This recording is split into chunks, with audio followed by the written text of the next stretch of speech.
আচ্ছা আলী, তোমার মেয়ে ফুলের স্বভাব চরিত্র কেমন ছিল? খবরদার উকিল সাহেব, আমার আমার মাসুম বাচ্চা মেয়ের চরিত্র নিয়ে আপনি কোনো কথা কইবেন না।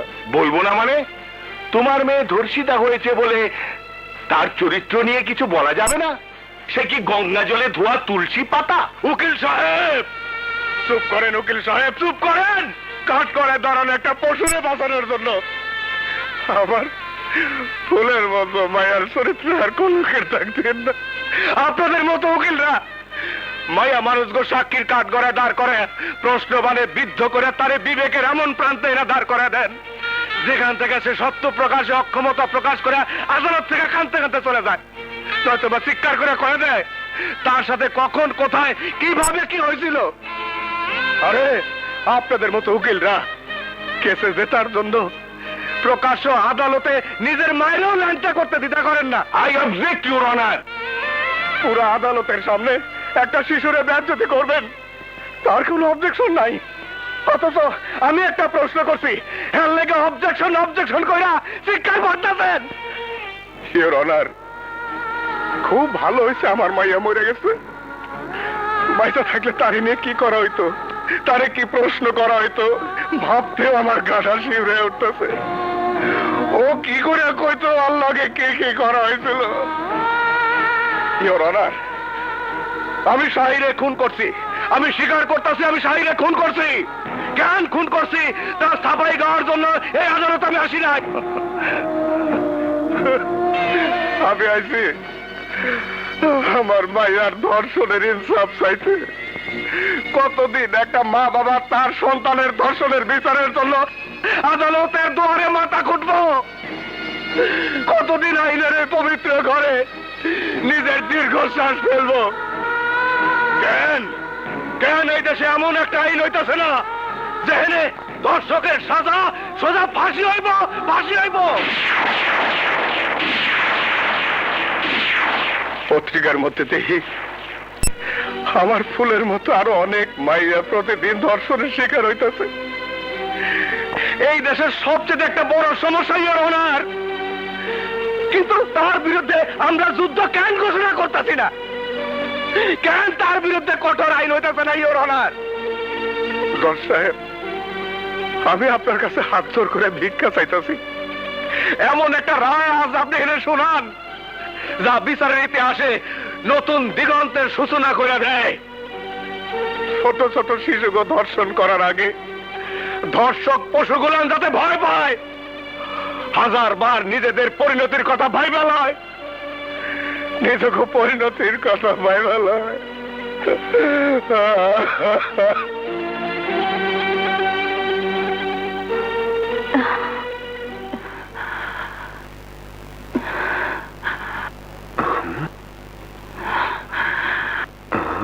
জজ সাহেব, আমি কোনো প্রশ্নের উত্তর দিতে চাই না, করতেও চাই না। আমার যা করা উচিত মনে হয়েছে আমি তাই করছি। আমার মনে তার জন্য কোনো আফসোস নাই। আমার কি সাজা হইব তারও কোনো পরোয়া আমি করি না। আমার পুরা দুনিয়ায় তো নষ্ট হয়ে গেছে জজ সাহেব। আপনার কাছে আমার একটাই অনুরোধ, এমন একটা রায় শোনান জজ সাহেব যাতে ওদের মতো পশু আমাকে মতো পরিবারে নষ্ট করতে না পারে।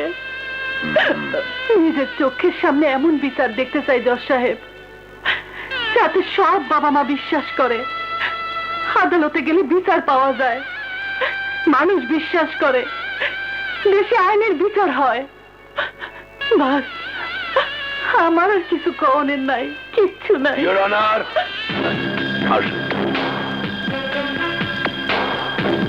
স্যার, আমি ইন্সপেক্টর মমিন, রায়পুর থানা। উনি মোহাম্মদ শফিউদ্দিন, সাথে তার বোন। শফি সাহেব নিজে চোখে ডন শাহী ও আরজুরে ফুলরে রেপ করতে দেখছে। উনি এই কেসের প্রত্যক্ষ সাক্ষী। আমি আদালতের কাছে অনুরোধ করতে আসছি শফির সাক্ষী আইজি আদালতে গ্রহণ করা হোক। Permission granted. Thank you sir.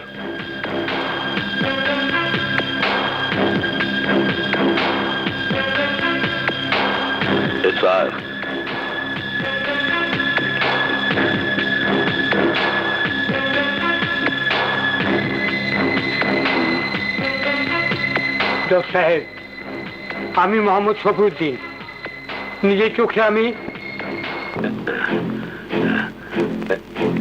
কারণ দেই স্যার, আমার স্ত্রীর সন্তান কোথায়? আমার কাছে আছে, সহি সালামতেই আছে। স্ত্রীর সন্তানটা কোন সময় ফিরিয়ে পাবো? সাক্ষী হয়ে যাক, তারপর।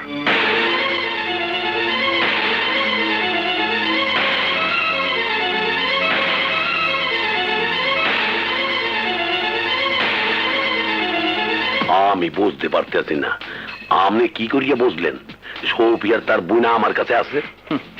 মিস্টার মোমেন, আমিও একজন পুলিশ অফিসার, আপনাকে আমি খুব ভালো করেই চিনি। আপনার মতো চিন্তা ভাবনা আমিও করতে পারতাম। তাছাড়া কারো পরিচয় ফাঁস করার জন্য 5 লাখ টাকা অনেক বেশি। ফাও হিসেবে তাদের আটকে রাখার দায়িত্ব আপনি নিয়েছেন বলে আমার সন্দেহ হয়েছিল, আর তাই আপনার স্ত্রী আর সন্তানকে জিম্মি করে শফিকে কোর্টে আনতে আপনাকে বাধ্য করেছি। পুলিশ হই আমরা একে অপরের স্ত্রী সন্তানের জিম্মি করি, তাই আমার সন্তানের মধ্যে পার্থক্য রইল। অনেক পার্থক্য আছে মিস্টার মোমিন। সন্ত্রাসীদের মধ্যে এখনো কিছুটা হলেও ইমানদারি বাকি আছে, যা আমাদের মধ্যে নেই।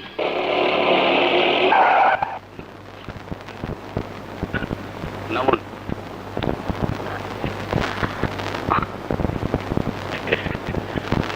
যান, স্ত্রী সন্তানকে নিয়ে বাড়ি যান। থ্যাংক ইউ স্যার, কিন্তু যাওয়ার আগে একটা কথা বইয়ে যাই। চাল আপনি যতই চালেন, এই কেসে আপনি যেতে পারবেন না। সদগর উপর মহলে তদবির করিয়া আপনি ট্রান্সফার অর্ডার করাইছে। যদি এই খেলায় জিততে চান, তো আজকের মধ্যে এই খেলা শেষ করতে হইবে। স্যার, আরে আল্লাহ, আরে আল্লাহ, মাইয়াটা হয়েই গেছে। থ্যাংক ইউ ভাই, ঠিক আছে বাস, কাগো পাল্লায় বসালাম, ওটা দেই মাঝখানে বহ, এই তালা দেই। মাননীয় আদালত, আমার আদালতের কাছে অনুরোধ, পরবর্তী শুনানির জন্য নতুন করে তারিখ ধার্য করা হোক। না ইওর অনার, না। উকিল প্রতিদিন কোর্ট থেকে এভাবে নতুন তারিখ দিতে থাকবে, আর যতদিন কেসের রায় না হবে ততদিন বেঁচে থাকার সুযোগ পাবে এই ধর্ষক। আমি আপনার কাছে হাত জোর করে প্রার্থনা করছি জজ সাহেব, নতুন করে শুনানির তারিখ আর দেবেন না। আমি আপনার কাছে প্রার্থনা করছি, মে লর্ড, প্লিজ প্লিজ প্লিজ জজ সাহেব।